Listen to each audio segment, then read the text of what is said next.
इथं त्यांनी ताकद निर्माण केली. 2 लक्ष पदाती म्हणजे पायदळच 2 लाखाचं होतं आणि 1 लाखाचं घोडदळ होतं महाराजांचं.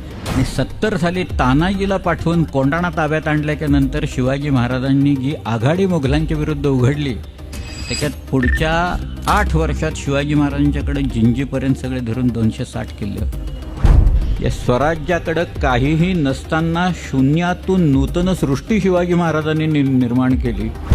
शत्रूचं ताकद कशात आहे आणि शत्रूची कमजोरी कशात आहे, आपली ताकद कशात आहे आणि आपली कमजोरी कशात आहे, याचं एक ॲनालिसिस असतं. याला स्वॉट ॲनालिसिस असं म्हणतात. Strength, weaknesses, opportunities and threats.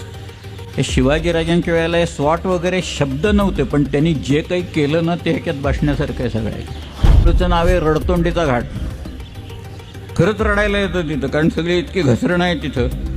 तर शिवाजी राजांनी एक छोटीशी तुकडी रडतोंडीनं पाठवून दिली. असताना स्वतः शिवाजीराजे 2000 लोक घेऊन त्या निसणीच्या वाटेनं खाली उतरले. जावळीतच एक का प्रसंग असा आहे की 1 to 1 कॉम्बॅट आहे.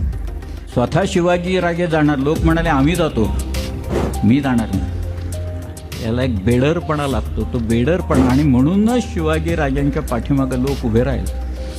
18 दिवसात पन्हाळ्यापर्यंतचा मुलूक किल्ले आणि पन्हाळा किल्ला ताब्यात आला.